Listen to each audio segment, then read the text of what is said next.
kita akan membahas materi KMS. KMS itu apa sih? KMS itu merupakan suatu sistem dalam perusahaan yang digunakan dalam hal pengelolaan pengetahuan dan sebuah sistem teknologi informasi yang mengkombinasikan secara mengintegrasi informasi dari fungsi-fungsi organisasi. Pengguna sistem untuk mengetahui tujuan perusahaan berdasarkan pengetahuan eksplisit dan tacit. Oke, sekarang kita akan membahas sistem KMS. Sistem KMS ini ada 3. Yang pertama ada Enterprise with Knowledge Management System, yaitu tipe ini mengarahkan kepada pengelolaan pengetahuan dan mengumpulkan, penyimpanan, mendistribusikan, dan mengaplikasikan pengetahuan. Yang kedua yaitu ada Knowledge Work System. Tipe ini merupakan yang disediakan khusus untuk spesifikasi suatu proses pekerjaan. Yang ketiga yaitu ada Intelligent Techniques. Tipe ini untuk teknik yang digunakan menggali data dan menggunakan untuk beberapa tujuan. Sekarang saya akan membahas Knowledge Management System pada perusahaan pupuk di Indonesia, yaitu saya akan membahas Abstrak PT ADC.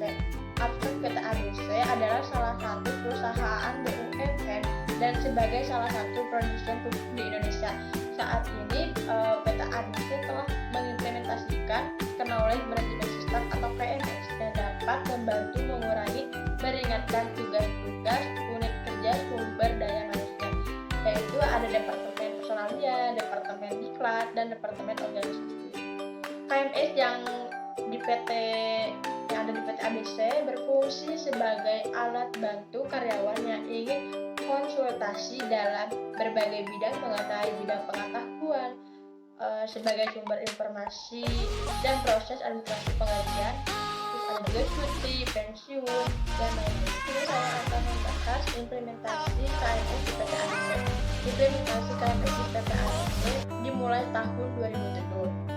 Tetapi konten-konten yang dimuat masih sangat terbatas sehingga respon atau minat karyawan untuk memanfaatkan program tersebut masih kurang.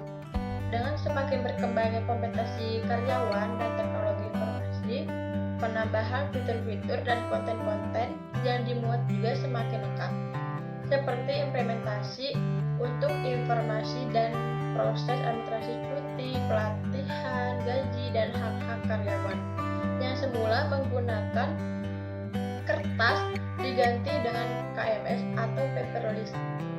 Penggunaan sistem ini menjadi semakin meningkat, tetapi pemanfaatan sistem ini belum maksimal atau belum memenuhi harapan atau tujuan utama perusahaan, yaitu knowledge sharing yang dapat berdampak terhadap peningkatan kompetensi karyawan dalam mendukung pencapaian target perusahaan. Selanjutnya yaitu materi yang terakhir, yaitu faktor apa sih yang berpengaruh pada niat karyawan menggunakan KMS. Nah, faktor yang berpengaruh pada niat karyawan menggunakan KMS diwakili oleh beberapa hipotesis yang didasarkan pada model konseptual penelitian. Selanjutnya, dari hipotesis-hipotesis yang diterima, maka dimunculkan rekomendasi perbaikan atas sasaran dan masukan, serta dari perbaikan atas sasaran dan masukan, serta dari hasil olahan pertanyaan terbuka kuesioner. Hal tersebut berkaitan dengan teori teknologi acceptance model atau TAF yang bertujuan untuk meningkatkan tingkat penerimaan karyawan dalam menggunakan KMS ini. Nah, itu selanjutnya KMS merupakan bentuk pengguna dari teori knowledge management. Knowledge management muncul karena bagaimana seharusnya informasi dan pengetahuan dikelola dan diorganisasi. Keberhasilan beberapa perusahaan ditentukan oleh keterampilan dan keahlian dalam menciptakan serta mengelola knowledge management. Oke, dan dari semua yang sudah saya bahas, materi dari awal pengertian KMS, abstrak, dan keseluruhan ya, semua yang saya bahas. Ya, sekarang saya akan membahas kesimpulan dari materi-materi yang sebelum saya tadi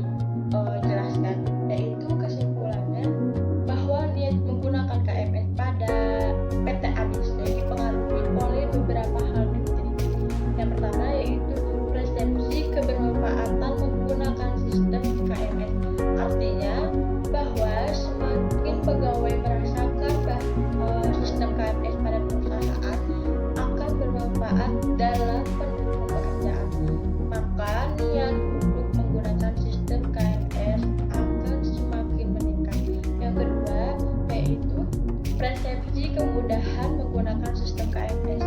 Artinya bahwa semakin mudah sistem KMS digunakan, maka semakin besar atau meningkat niat pegawai dalam menggunakan sistem KMS ini.